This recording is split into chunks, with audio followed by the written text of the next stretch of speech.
আসসালামু আলাইকুম সবাইকে। আশা করি অনেক ভালো আছেন। আজকে আপনাদের আমি ফ্রাইড রাইস রান্না করে দেখাবো বাসমতি চাউল দিয়ে। চলুন রেসিপিটা দেখে আসা যাক কীভাবে রান্না করে থাকি। যদি ভালো লেগে থাকে আমার এই ফ্রাইড রাইসের রেসিপিটা অবশ্যই শুরু করার আগে একটা লাইক দিয়ে নেবেন।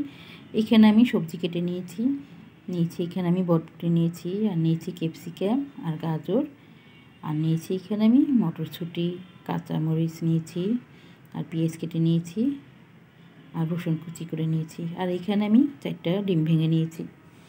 ডিমটা কিছুটা লবণ দিয়ে আমি ডিমটা ফেটে নেওয়ার পরে আরেক চুলায় কিন্তু আমি এখানে বাসমতি চালটা আমি সেদ্ধ করে নেব। তার জন্য আমি পানি দিয়ে নিয়েছি। এখানে তেজপাতা, লবঙ্গ, এলাচ দিয়ে আর 1 টেবিল চামচের মতো তেল দিয়ে আর লবণ দিয়ে আমি কিন্তু এই ফ্রাইড রাইস চালটা সেদ্ধ করে নেব। ফ্রাইড রাইস চালটা কিন্তু আমি ভিজিয়ে রেখেছিলাম 2 মিনিট আগে। একটু একটা ফ্রাই বসে এখানে পরিমাণ মতো তেল দিয়ে এই যে ডিমটা দিয়ে দিচ্ছি। ডিমটা ফেটে নিয়েছি, দেখতেই পাচ্ছেন। ডিমটা আমি ভেজে নিচ্ছি। এই যে ভেজে নেওয়া হয়ে গেলে আমি এখন প্লেটে উঠিয়ে নেব। এখন আমি ফ্রাই প্যানে আর কিছুটা তেল দিয়ে ফ্রাইডটা রান্না করে নেব। এখানে দিয়ে দিচ্ছি আমি রসুন কুচি। রসুনটা কিছুক্ষণের জন্য তেলে ভেজে নেওয়ার পর দিয়ে দিচ্ছি এখানে আমি এই যে সবজিটা তো কেটে নিয়েছি, সবজিটা দিয়ে দিচ্ছি। দিয়ে এখানে কিছুটা আমি স্বাদ অনুযায়ী লবণ দিয়ে নিচ্ছি।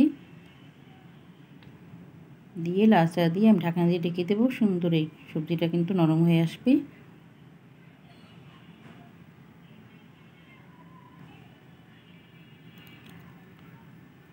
এই যে ঢাকনা উঠিয়ে আমি কিন্তু এই যে বটবটিটা আর ক্যাপসিকামটা পরে দিচ্ছি। ক্যাপসিকাম আর বটবটিটা কিন্তু সেদ্ধ হতে বেশি কিছুক্ষণ লাগে না। এই দিয়ে লাচা দিয়ে আমি আবার এটা একটু কিছুক্ষণ তেলের সাথে ভেজে নিচ্ছি। নেওয়ার পর এই যে বাসমতি চালটা যে আমি সেদ্ধ করে নিয়েছি সেটা দিয়ে দিচ্ছি। দেখতেই পাচ্ছেন খুব সুন্দর ঝরঝরে হয়েছে। অবশ্যই বাসমতি চালটা সেদ্ধ করার আগে কিন্তু কমসে কম 2 মিনিটের মতন ভিজিয়ে রাখবেন। আরও বেশি ভিজালে আরও বেশি ভালো হয়। আর এই যে ডিমটা যে ভেজে নিয়েছি ডিমটা দিয়ে দিচ্ছি। দিয়ে এখানে আমি গোলমরিচের গুঁড়া দিয়ে দিচ্ছি। এখানে কিন্তু কিছুটা আমি সামান্য অল্প একটু চিনি দিয়েছি। চিনি দিলে কী হয়, স্বাদটা কিন্তু খুব ভালো হয়। এই যে লাড়াচাড়া দিয়ে ফ্রাইড রাইসটা কিন্তু আমি রান্না করে নিচ্ছি। এই দেখতেই পাচ্ছেন যে ফ্রাইড রাইসটা কিন্তু রান্না করানো আমার হয়ে গেছে। এখন এক বাটিতে উঠিয়ে একটু পরিবেশন করে দেখাচ্ছি কেমন হয়েছে। দেখতেই পাচ্ছেন কি সুন্দর ঝরঝরে হয়েছে। একবার হলেও কিন্তু বাসায় রান্না করে খেয়ে দেখবেন আমি যেভাবে রান্না করেছি। আপনারা কিন্তু এই ফ্রাইড রাইসটা মুরগির মাংস দিয়েও রান্না করতে পারেন। আমি ডিম দিয়ে রান্না করেছি। আর কেমন হয়েছে অবশ্যই কমেন্টের মাধ্যমে জানাবেন। আর যারা এখন সাবস্ক্রাইব না করেছেন অবশ্যই সাবস্ক্রাইব করে নেবেন। যখনই কোনো আমি নতুন ভিডিও দেবো অবশ্যই আপনার কাছে নোটিফিকেশন চলে যাবে।